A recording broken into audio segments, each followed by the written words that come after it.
Alright guys, looks like we're getting a little bit of false advertising here. Scrag apparently is unbreakable according to the tooltip, but I can assure you that he is not. Many monsters have routed him off in my games. Now as far as my build goes, it's going to be Ogre Kingdoms versus High Elves here in a land battle showdown, and we have a very ranged heavy build. In my experience of rushing High Elves in both domination and land battle, it doesn't really go that well for the Ogres. I think the High Elves, one of the few good matchups they have in domination mode is probably the Ogre Kingdoms, which is, I'm sorry for you Ogre fans out there. The High Elves at least get to get some W's on the scoreboard here against the Ogre Kingdoms, but in my experience, trying to rush the High Elves hasn't been super successful. However, I have had a lot of success using the Scrap Launchers and the Iron Blaster at range, and when High Elves come in with bolt throwers to try and snipe your artillery, what you end up doing is you use Troll Guts, and you can really outpace the damage using the magic from Scrag or your Slaughtermaster. And then if they try and send in like big single entity models, you can use your Powder Guts to shoot them down, or you can use like Gorgers and any other sort of Ogre units to bog them down. And that's something Ogres are very good at. Even their 500 gold infantry unit, the Ogre Bull, is going to be decent at fighting off monsters with high weapon strength and good mass. They can trap them in place. But, you know, that's kind of something that's pretty cool about new domination, which I like quite a bit, is a lot of the experience I've had in land battles over the past couple of years playing in Warhammer 2 and Warhammer 1 really do translate well to domination now that it's a little bit more focused on trading, whereas previous domination was more about objective dominance and just playing the objectives with cost-effective units, which really kind of punish range factions pretty heavily. That's why you were seeing, melee, chaos-centric factions doing so damn well. But now that trading is a little bit more on the table, you see factions like Wood Elves and Empire going from having like a 20% win rate to like a, almost like a 50% win rate, like 40 to 50. And even the melee factions are still doing great. Warriors of Chaos up at 70%, Khorne at 50, Tzeentch at like 60. Like, it's going good for everyone. I'm quite happy. But nonetheless, I digress. We're here with the matchup. Going to be Noblars in the front, Ogre Bulls with Iron Fist in the secondary. There are still going to be bows, so having the shields on these guys is nice. And to deal with SCMs and flying monsters, we're going to be coming in with the Powder Guts. These guys are awesome. Amazing fighters. Even if your opponent catches these guys with, let's say, some like heavy cav, Dragon Princes, Silver Helms, they are just insanely good at fighting. 50 melee attack, 52 melee defense, huge weapon strength in melee, insane leadership at 98, which of course is, there's a couple other variables, flank secure, lord nearby, but I think the base is 90, which is really good. So that's kind of the main strategy. Scrag, I'm trying to bring Gorgers back a little bit. They got nerfed extremely heavily at the launch of Warhammer 3. They got put in the trash can pretty good. They deserved it though. Gorgers were basically defeating their hard counters like with extreme ease and barely taking any damage. It was really stupid, but they did lose a lot of HP and some of their damage, but recently they got rebuffed a little bit. Their damage got a slight damage spike on the armor piercing, so I'm like, let's give them a try. Let's see how this goes. Now, Iron Blasters are amazing against High Elves. They have a little bit more range than bolt throwers, and they're good against heavy cavalry. They're good against, all the infantry. These bad boys really do shine. And in retrospect, maybe bringing 2 Iron Blasters would be better than the Scrap Launchers. But Scrap Launchers also aren't bad against like static archer positions and spear boxes and all that. Now for my opponent's build, it is going to be a big Larry up in the sky with double Dragon Prince, including the Fireborn Elders, or the Fireborn, the Dragon Prince ROR, anti-large, very good, especially against Gorgers. Those Gorgers do not want any of those lances. And the rest of the build is going to be Silver and Guard, backed up by Lothern Sea Guard. So pretty much everything here has a big pointy stick, which is quite good against large targets. And it looks like it is going to be 1 Phoenix Guard in the back. Now from downtown, we do have the Noblar Scrap Launchers already shooting. You can see some decent damage going in here into the Lothern Sea Guard. I believe that was the Iron Blaster. But the Iron Blaster is going to be setting its sights here on the heavy cavalry. So you can see it's going to be shooting across, taking a shot at Larry. And she is able to dodge that up in the sky. And I really need to kill the Dragon Princes. They're one of the bigger problems. Here, the Powder Gut's going to be moving up, shooting down a couple models, and you can see that even though Iron Blasters did get nerfed, they're still very good against heavy cav, and many of the Fireborn take heavy hits there, as they're down to 48 from 60 models, just from like one shot. Now, the Ogre Power Fist ability is going to be going down. Boom! Right on those guys. That's going to be some big old damage. I did overcast that, while the Scrap Launcher is going to be going after the other archers, and I did decide to take a frontline engagement. I felt like I had him kind of pushed back a little bit with his heavy cav, so the Ogre is going to be getting in there. Silver and Guard, though, they're a bit of a problem. They can probably solo both these units and won't have too many issues doing so. But again, if I don't hold him back, he's going to advance on my artillery, force me into an ugly position. Alas, he did discover my Gorgers. Professor Pone knew they were coming. He was like, where are your Gorgers at? I see Scrag. Why else would you bring him? Instead of a Slaughtermaster. So the Gorgers do pull back, going to be hiding behind the Noblar Trappers. And I'm basically just trying to drag these heavy cav around, because every moment that they're not actually in contact with one of my good Ogre units, they're just getting Shadow Realms by the Iron Blaster. So Iron Blaster coming in, huge shot right there. There you're going to be dropping an Earthblood. That certainly will be quite nice for those cav. They're going to be needing that as they're getting pounded pretty good. And here it looks like the Star of Avalorn is going to be going down to try and keep these Silver and Guard stable, as the Silver and Guard taking some pretty heavy damage, but the Noblars, of course, are providing some buffering. The Noblars do absorb a lot of the damage. And if you guys are newer to Warhammer, another Power Fist going down to the back, going to be dropping on the Lothern Sea Guard. If you guys are newer to Warhammer and you're using Monsters Infantry, whether it's Ogre Bulls, Treekin, not so much, they're kind of like an independent tank unit, but most Monsters Infantry, like Croxagores, if you put something like Skinks or a Chaff unit, or even like a Chaos Warrior type unit under some Chaos Spawn, Marauders more specifically are commonly used, but it's going to be very, very good for you. So here you can see up in the sky, Larry the Radiant trying to circle about while the Powder Guts trying to poke Larry, but Larry's very, very swift and is going to be maneuvering away. You can see the stave of Averlorn going down, going to be giving some power recharge. And the first kind of buckle in my front line has taken place while the scrap launchers continue to just saturate into the backfield, getting nice value here into the Lothern Seaguard. Lothern Seaguard being hit by the Nobblar traps, which actually does damage for a second. It's a really, really weird mechanic, but Nobblars have like a little mini damage over time effect when they're in contact with you. Now Spears are chasing my Powder Guts. The remnants of my Gorger is going to be pulling back, but you know I saw the end coming here. The Gorger is just going to be turning around. They were about to get caught by heavy cav. I'm like, might as well get the charge. We pull some Ogre Bulls as well, so the Ogre Bulls going to be moving over with some Nobblars. And we're going to be seeing how Gorgers do. I think against the basic Dragon Princes, which don't have bonus first large, they should be okay. Oh my god, look at that shot on those Fireborn over there. They have just been absolutely obliterated all game. But the Gorger is doing good work, actually tearing down the Dragon Princes, but taking a lot of damage in return. And now we get to see the duality of the Powder Guts. These guys are just an awesome fighting unit, and even though the Fireborn are good against them, they didn't get the charge here, and the Powder Guts are going to be able to kind of really punch through a lot of these units, and you can see some heavy, heavy damage coming in. Now, on the back, Silver and Guard are moving in. Silver and Guard with their anti-large are going to be quite problematic. My Ogre Bulls are hot in pursuit. Really, the main thing I need to do here, Bounce of Power is a little bit in my favor, but I need to shut down his heavy cav. The Fireborn need to be shut down. The Dragon Princes need to be shut down because they're really able to kind of rat off my Ogre units, go after my high value pieces like my Iron Blasters, and do a lot of work for sure. Apologies for the little cut right there. My Battle Chihuahua demanded dinner, and you know, I had to appease it. So there we go. Now back in the game here, we can see that the 2 scrap launchers are going to be shooting from downtown. I believe they're still going after the archer units. Obviously, if I let the archers stabilize with the spear box, it's going to be very, very tough. But again, scrap launchers are a very good answer against these type of things, and you can see they've done good damage over the game. Now, something that's pretty cool about the Ogre artillery in general is scrap launchers have 80 armor and a big HP pool, so I can use them as like really haggard battering rams. So basically, I get the scrap launchers in there, and I block up the Dragon Princes, which blocks a lot of the models and allows for some separation. And if some of the Dragon Prince models are blocked here, it's going to be forcing a lot of them to kind of tether back here because of the way that aggro works in this game.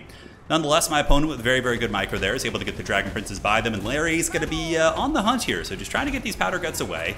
Really don't want to be losing models. Each of these models is very valuable, but I only have 12 left, and the HP is getting a little bit low, so at this point, I just turn and fight. 21 Dragon Princes. Hopefully that Powder Guts will be able to kind of punch them down, as they are man-eaters, and they have really good armor piercing and melee. And the scrap launchers themselves still have 160 weapon strength with decent armor piercing value, so they might be able to help kind of break those units. So the bounce power is going a little bit in the High Elves' favor. The healing plus just the mass amount of Silver and Guard that are still in the battlefield. So we have 70 Silver and Guard here, or no, those are Phoenix Guard actually, geez. And 52 Silverins here, 112 Silverins, just a ton of anti-large, and my forces are looking pretty haggard. I have a couple Gorgers around the battlefield, and the emaciated starving Ogres here certainly living up to their name, as they're pretty much getting wrecked. I mean, they had no good targets outside of the heavy cav, and even the heavy cav were probably not the best home for them, and really I just think Gorgers probably aren't good in this matchup, but you know, had to try him. I figured, hey, they have good armor piercing. If it's a static position and he has like Silver Helms, I feel like they could win that trade pretty decisively, but we'll have to see. So now we're getting into the dreaded Ogre kiting game, where of course we are attacking here at the back. We have our Nobblars and Gorgers battling some of his spearmen, trying to overwhelm them with sheer numbers, while we're using the old scrap launchers as rams here, trying to keep them back, allowing my Powder Guts to get some shooting separation. Troll Guts going to be going down, healing up the Powder Guts. I think they're one of my big MVP units, so I need to keep them healthy. Meanwhile, the big shooting coming in from the Iron Blaster probably has been one of my biggest assets this game. Iron Blaster is at about 2,000 value, so it's paid for itself. And the elite High Elf Infantry trying to catch it, but without their Dragon Princes, and of course Larry's able to catch it, but without the Dragon Princes being on the field, it's going to be tough. Big shot going down right there. Many of those Phoenix Guard do get popped in the face. As you can see, the stuttering graphics here of the Nobblar Scrap Launcher is just so haggard. So I need to make a big escape here, though, because I'm kind of getting pinned to the edge of the map. You know, the spear units are getting close. They are inevitable. They're trying to Thanos me here. So I will be retreating up and around. We're going to be going up through this forest and trying to unite with my scrap launchers and my Nobblars and these different units here. Of course, the Nobblars doing pretty good. I mean, the basic crappy Nobblars, they almost kind of look like nasty Skulkers a little bit. Of course, they don't have the armor piercing, but with a little bit of Gorger support, you can see that Gorger's having a nice little breakfast there. He's enjoying some of High Elf's finest cuisine. Wow, they're actually still doing some work. We are able to break the sphere. So some of the loose Silver and Guard around the battlefield are just being dragged down by Nobblars and Chaff units, and kind of makes me think about some of the issues with High Elves in general. Like, to see like just some haggard Noblars dragging down these units is something, but yeah, I guess in numbers, you know, they can do some work. Now, the Iron Blaster are a little bit trapped up. I do ram in for a minute to try and buy some separation space for my Powder Guts and Scrag. They're not the swiftest, but, you know, even the slower Ogres who do have 48 speed, Scrag isn't, you know, he has to drag that giant barrel. I mean, he's doing really good work. If you look at these guys, they got 54 speed, and they're just, you know, running, you know, pretty much just in their clothes. But Scrag has got 48 speed, and he's dragging that pot. That guy's got some serious cardio for sure. Now, Iron Blaster has gotten great value. It's up to 2,200 so far, and the Iron Blaster is going to be kind of drifting back to my formation, trying to unify with my chaff units. And then Nobblar Scrap Launcher is here. But again, most of the heavy cav are gone, with the exception of these dreaded Dragon Princes. Look like there's going to be 11 models trying to hunt me down. Nobblar Scrap Launcher is up with 80 armor. They can really take these cav charges like champs. He did kill one of my Scrap Launchers when we were looking at something else, or shattered it, so it did kind of get surrounded by Larry and the remnants of those cav, so nothing I could do about that. One of them had to pay the troll toll, and my opponent still does have the bounce of power advantage here.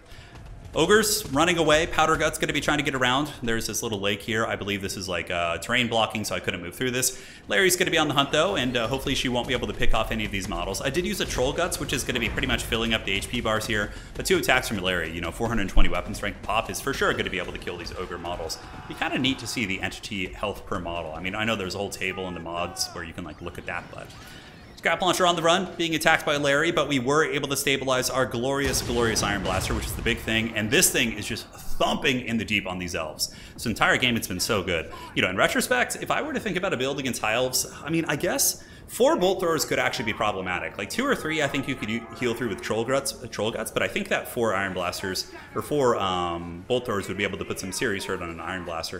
And if they had something like a Phoenix, you could also chase it pretty well. Like, you notice that Larry, this game has been a pretty substantial threat. She's been able to chase here, and you can see we use the Ogre Army ability, which is Dismember, to try and get away here. But Larry has been a big threat this game, and even though she's not like a melee character, been able to get almost 1,000 value, and has been picking off a lot of my units, whereas had this been like, not an Arcane Phoenix, but maybe, probably, you know, the Frost Phoenix might actually be decent in this matchup, because it does have the slowing aura and is really, really tanky, so even if it does get surrounded by Ogres, you would have time to heal it and really give it a little bit of love there, so. Ninja Stars coming in from the Nobblar Trappers in the river. Silver and Guard going to be forming ranks with their silver shields, and we have gotten back here, so the Nobblar Trappers going to be throwing into the Silver and Guard, while the rest of the very slow High Elf army is going to be kind of you know, ponderously moving after us here. So now it's time to fight. We're going to be turning about face. The Ogres get in there, throwing their legendary karate kicks that they learned from the Dwarves. Also going to be wielding their pistols and their cutlasses, or I hesitate to call that a cutlass. That looks like a big improvised blade of sorts. But they are able to break the Dragon Princes on the charge. Now we have the Silverins here. So Silverins we're going to be piling in with the Powder Guts, as well as the Nobblars. Nobblars will be distracting and swarming and probably triggering a bit of a rear charge penalty. Yeah, they're going to be getting into the back of these units. So the brave Nobblars of the Ogre Kings is getting in there. Scrag also leading the charge, looking mighty messy there. Oh, that was a cool animation to see that, man. Ogres are such a cool faction. It's a shame that they're not stronger. Although maybe people aren't giving them a chance, I feel like their roster is pretty limited and obviously being very one-dimensional. And the capture weight thing isn't really a problem in New Domination. Like, the games don't really come down to like wrestling objectives in that way. It's more about value trading than taking, but they still just kind of aren't very good. I don't really know what it is. I feel like they are better in land battles, but overall it's a tricky one. So we do break that position right there. Bounce of Power is still in the favor of the Elves. They have their Silverin, they have their Phoenix Guard box. And this is the final battle, man. I'm out of ammo. So we're going to be charging in with the Iron Blaster. Iron Blaster getting down and dirty, but guys, this was all a trap. The Great Maw schemed this one. We got the entire High Elf army boxed up here, and the Power Fist of the Great Maw coming down. Boom! Crushing the High Elf army, basically eviscerating them. Then the Scrap Launcher, the icing on the cake, able to hit those units, and the rest of the Goon Squad is going to be moving in, trying to go after the Phoenix Guard and the entire gang. So that is going to be most likely the end of the High Elves here. At this point, it's just Larry versus the world. Larry's not going to be able to do much against, you know, Scrag as well as all of these different Ogre units. So GG, well played. It was a really, really fun match. A lot of mobility. It was very scary. But the initial damage that we were able to do to the Dragon Princes, I think, was the big victory, really. And I think the Scrap Launchers were okay. 700, and this one got 1,500 value is pretty sweet, man, and it's a lot cheaper than this thing. Although I feel like 2 Iron Blasters would just be really nasty. Like, you could just put so much hurt. Obviously, cutting Gorgers. I think Gorgers do have their matchups. Like, I think against Dwarves, Gorgers are really, really good, and there's other matchups where they shine, but I just feel like against High Elves, maybe the armored variant, the Iron Guts would be better. Iron Guts, of course, aren't stock, and they're not quite as, you know, maneuverable and sneaky, but I still think just having Iron Guts, because a lot of the High Elf Spears don't have armor piercing, a lot of their Archers don't have armor piercing, their Cav often don't have armor piercing, well, none of them do. So having, like, the armored Ogres with the armor piercing themselves against a very armored Elvish faction, I think would be very good, but Looking at the value of the Elves here. Dragon Prince has still managed to get some despite getting pounded, but really, a lot of these guys kind of got dragged through the mud. Silver and Guard were the big performers. 932, 1,000 here, and Larry, of course, was quite a terror. So GG, well played. Hopefully you guys enjoyed that one. We'll see you on the other side, and that is going to be it for today.